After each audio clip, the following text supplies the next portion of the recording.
Hello， 大家好啊！歡迎收睇灣區大聲。咁今日咧嚟到一個海亞繽紛城嘅。咁呢邊嘅話，其實好多香港嘅朋友居住。咁我哋而家喺2樓啦，先望下下邊嘅一個街景先。我哋見到咧，其實咧佢啲鋪咧係已經基本上全部都開晒㗎啦。你衣食住行咧，其實喺條街咧都係已經解決到嘅。係咁，而家我哋上翻嚟2樓呢邊，2樓亦都開咗一啲商鋪㗎，例如髮廊啦、咖啡廳啦，亦都開咗㗎啦。係咁咧，呢個海亞繽紛城啦，未來咧就會越嚟越好，而且佢呢邊有直達嘅大巴翻到香港，或者咧去到珠海呢個人工島嘅，翻香港非常之方便。咁呢次咧最主要過嚟咧，因為佢更新咗啲新嘅一個特價單位啦，同埋呢個置業嘅優惠嘅。咁佢置業嘅優惠咧有乜嘢咧？佢一個車位嘅使用權3年同埋5年嘅。如果你買一啲咧單間嘅單位咧就3年，如果大間嘅咧就係5年嘅。另外咧贈送全屋嘅一個家私家電啊。第3個就係咧有2年嘅一個租金補貼嘅。咁不如事不宜遲啦，我哋馬上去了解呢個項目。咁今日咧仍然係請到蔡小姐幫我哋講解下㗎。Hello， 咁我哋近期嘅優惠促銷嘅話咧，係有總價低到30幾萬咧，就會現樓啦，同埋咧就會帶全屋家私家電啦。係。仲有咩補貼咧？大概嘅補貼咧就2000蚊左右啦。OK 嘅。咁仲有咧，以我所知，係而家有啲現樓特價喺邊個位置咧？現樓特價嘅話咧，我哋9座呢邊都有啦，同埋4座呢邊嘅樓王單位都有嘅。具體嘅話咧，你過到嚟咧，再詳細同你介紹咯。咁我其實而家大家都好關心你哋呢個海亞繽紛城60萬方嘅商業體係幾時開業，同埋而家個進度係點咧？有邊啲係開咗嘅咧？其實我哋嘅電影院已經係年初嘅時候就已經開業㗎啦。中影南方國際影城。咁然後嘅話咧，我哋嘅一個廣美利健嘅健身房咧，而家已經開業咗啦。等下可以去拍下片睇下嘅。係，咁即係可以行入去睇下。咁我想問下啦，咁呢個健身房開業係正式開業啊，定係試業階段咧？佢而家已經係開業咗㗎啦。開咗業即係運行緊嘅。係。咁之前咪有個商場咧，即係起碼我哋而家玩嘅嘢有啦。咁買嘢啊嘅地方有冇咧？買嘢嘅話咧，去到下個月左右啦。咁啊，負1樓嘅話咧，係有個彭泰超市1萬平方米嘅彭泰超市。即係都喺度裝修緊嘅，係咪？係啦。咁好啦，咁我想問下啦，咁你話除咗啱先我哋嗰啲補貼之外，據我所知仲有車位使用權喎，係點樣做嘅咧？係啊，咁我哋而家買我哋海亞繽紛城嘅話咧，佢係送指定嘅單位咧有3年嘅車位使用權啦，或者係有5年嘅車位使用權嘅。咁如果我唔需要，即係我唔開車嘅，咁我唔需要啦，咁樣呢啲車位使用權可唔可以賣俾人哋，或者可唔可以減房價咧？可以嘅，可以嘅。即係可以減房價。咁減房價嘅話，咁點減啊？減幾多？個幅度又點樣計咧？大概嘅幅度就可以減1500到2萬。即係減15,000或者2萬蚊。咁至於係個使用權就要睇翻你買嘅大細。係啦，係啦。咁如果我再買大啲咧，即係70幾平嗰啲咁樣，又減幾多咧？減2萬嘅啦，已經係封晒頂㗎啦。咁呢啲問題，我覺得各位朋友都比較關注嘅，所以我就要問清楚蔡小姐啦。咁蔡小姐，咁而家4棟係幾時可以收樓咧？4棟嘅話咧，就去到9月30號可以收樓。9月30號咁都係準現樓啦，因為佢嘅9棟嚟緊嘅28號就可以收樓㗎啦。係啦。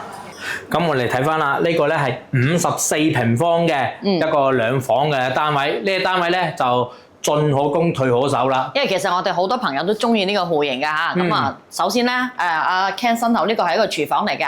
而家做咗個開放式嘅廚房，但係交樓嘅時候咧，佢係獨立廚房嚟㗎。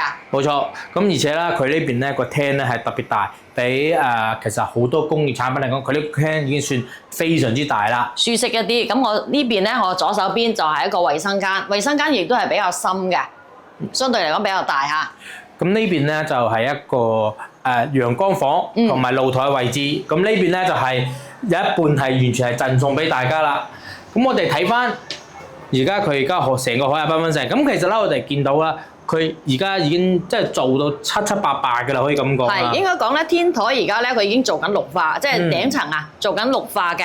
咁裏面啲商鋪咧，亦都有啲喺度部分喺度裝修，包括佢嘅健身室啦，亦都已經係營業緊嘅。係，咁我哋而家已經睇到佢嗰個成個初型啊嘛。之前咧我哋嚟咧。前邊嘅呢2棟大廈咧，佢都仲未開始做窗嘅，而家已經基本上做好晒啦，9成9啦，已經做到。冇錯。咁相信咧，佢今年咧係可以正式咁啊開業嘅。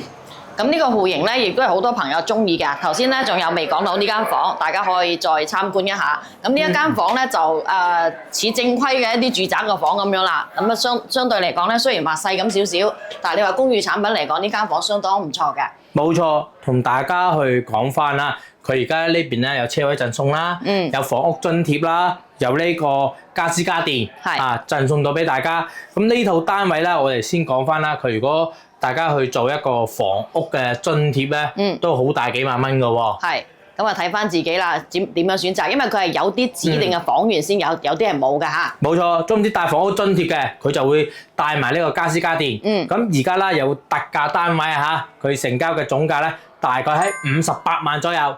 有興趣嘅朋友可以聯繫我哋嘅。咁再嚟睇一個啦，呢個咧係77平嘅兩房單位。因為咧我哋平時經常拍咧都係呢啲30幾平啊、50幾平啊，好少係拍大嘅。但係有啲朋友嘅需求咧就真係大面積一啲嘅喎。可能有啲朋友話我需要兩房啊，要大啲嘅，咁大家睇下呢個啦。咁呢個咧就係廚房，大家可以睇翻，呢個係一個 L 字型嘅廚房，有明窗嘅呢一個。咁而且咧，佢呢個餐廳位啦，已經算係比較大嘅。如果大家有需要咧，就喺呢邊咧，仲可以組排一個定制櫃喺度嘅。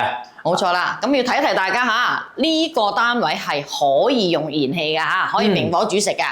而且我哋睇翻啦，呢邊一個客廳，咁你其實成個整體感覺啦，你真係會感覺佢空間係好開闊嘅。佢似住宅嘅佈局，即係唔係話公寓嘅佈局，係住宅嘅佈局啊。而且咧，我哋出嚟去睇睇。嗱，呢度嘅陽台亦都係比較大嘅，大家可以睇翻一個長嘅露台咯。嗱，咁長嘅露台，咁呢度放下洗衣機啊之類嘅，咁啊亦都係比較舒服嘅。大家可以睇翻佢景觀，亦都係相當之唔錯。咁我哋而家所睇嘅一個樣板間咧，佢係朝南嘅，所以咧佢通風啊、採光啊都會比較好一啲。入去睇埋啲房嘅大細，睇下點樣先。好多朋友其實都好關注一個衞生間嘅。我哋去見到啊，而家佢呢隻77平嘅衞生間咧，佢係真係做得算比較大㗎啦。啱啱好咯，即係佢佈局得比較好嘅。咁然之後咧，入嚟呢邊有一間房係比較大嘅。我啱先睇咗一下，兩間房其實個大細差唔多。我哋先睇呢間啊，佢飄窗唔打得，但係勝在夠光猛。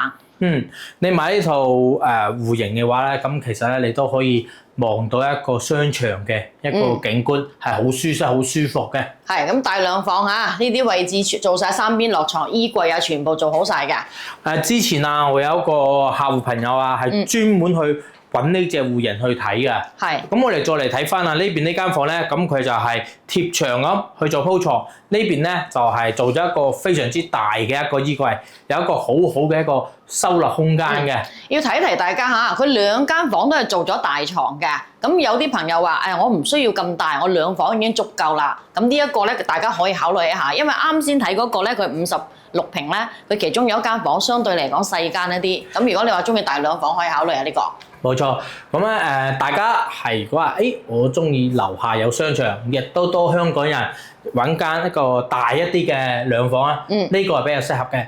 但係咧，同大家講翻啦，佢而家嗰個價格啊，而家嗰個價格咧，大概就係喺77萬到80萬左右。